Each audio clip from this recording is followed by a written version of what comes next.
अब मैं बौद्ध धर्म की सारी महत्वपूर्ण जानकारी को कहानी की तरह बताऊंगा। जैसे एक लंबा नोट्स कहानी हो, जिसे तुम यूपीएससी, पीसीएस, एसएससी, रेलवे वगैरह के लिए भी इस्तेमाल कर सको। एक राजकुमार की कहानी, बौद्ध धर्म की शुरुआत। बहुत समय पहले, 2500 साल पहले, गंगा की घाटी में एक छोटा सा गणराज्य था, कपिलवस्तु। वहाँ एक शाक्य राजकुमार थे, जिनका नाम था सिद्धार्थ। उनके पिता शुद्धोधन थे और माता माया देवी।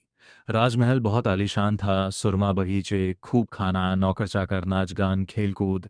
राजकुमार के सामने जिंदगी का हर आराम था। लेकिन एक दिन राजकुमार ने बाहर की दुनिया देखी। एक बूढ़ा आदमी, झुर्रियों से भरा, कांपता हुआ। एक रोगी, दर्द में लौटता हुआ। एक शव, जिसे लोग रोते हुए ले जा रहे थे। इस दृश्य ने उनके मन पर ऐसा गहरा असर डाला कि वे सोचने लगे, जीवन क्या है? जन्म, बुढ़ापा, बीमारी, मृत्यु, इसके बीच सच्ची खुशी कहाँ है? एक रात वे अपने पत्नी यशोधरा और बच्चे राहुल को छोड़कर राजमहल छोड़कर निकल पड़े। उनके लिए यह था प्रव्रज्या, यानी संन्यास ग्रहण करना। ज्ञान की खोज और बोधगया की घटना। सिद्धार्थ ने कई गुरुओं के पास जाकर तपस्या की, उपवास किए, योग और ध्यान की अन्य पद्धतियां सीखीं।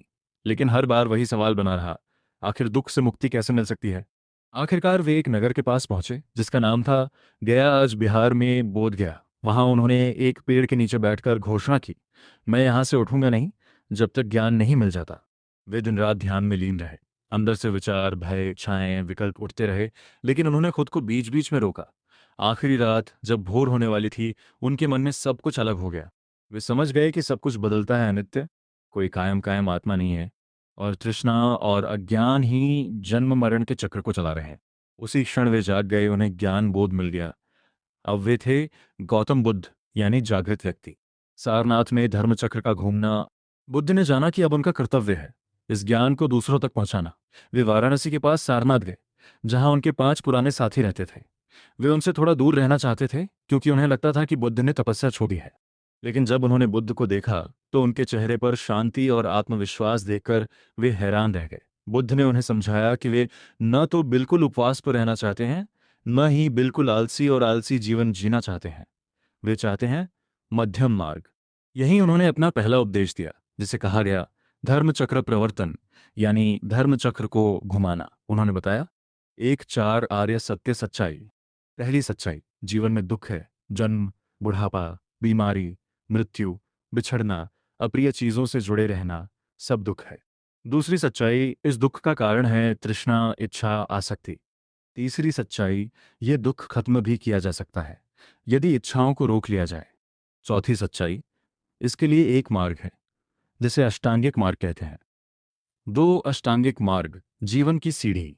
बुद्ध ने इस मार्ग को 3 भागों में बांटा।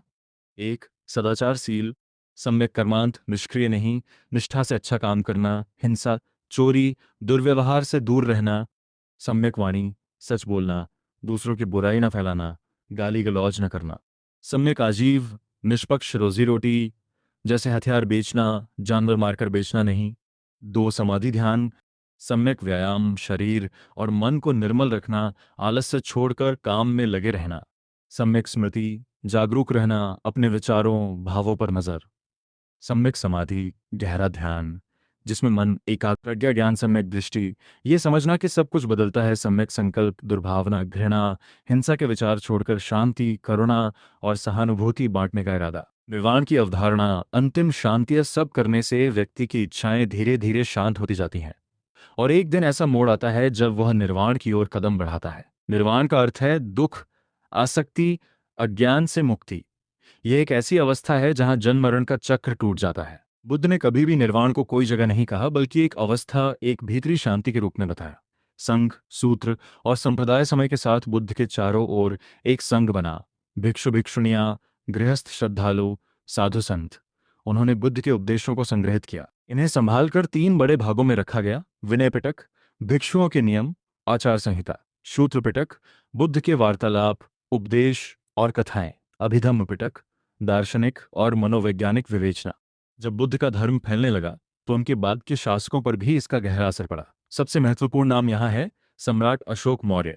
अशोक ने पहले खूब युद्ध किए, जिसमें सबसे बड़ा था कलिंग युद्ध। जब उन्होंने मैदान भरे, शव और रोते हुए बच्चों को देखा, तो उनका दिल टूट गया। इस युद्ध के बाद वे एकदम बदल गए। यह जगह बौद्ध धर्म के लिए बहुत महत्वपूर्ण बन गई। अशोक ने बौद्ध धर्म को राजधर्म बना दिया। अब राजाज्ञा के साथ साथ धर्म का प्रचार भी चलने लगा। उन्होंने धर्म महामात्रों की नियुक्ति की जो लोगों को अच्छे व्यवहार, दया, अहिंसा आदि के बारे में बताते थे। सड़कों के किनारे किनारे स्तंभ और शिलालेख लगवाए जिन पर अहिंसा, सहिष्णुता, दया, जाति भेद न करना जैसे संदेश लिखे गए। कई पल्लवी स्तूप बनवाए और पुराने स्तूपों को सुंदर बनवाया। अशोक के समय बौद्ध धर्म ने भारत से बाहर भी कदम रखा। श्रीलंका के राजा तिष्यदेव ने बौद्ध धर्म ग्रहण किया। अशोक ने अपने बेटे महेंद्र और बेटी संघमित्रा को श्रीलंका भेजा, जिन्होंने वहां धर्म का फैलाव किया। मध्य एशिया, ईरान क्षेत्र और कुछ हद तक यूनान, सीरिया तक भी बौद्ध धर्म पहुंचा।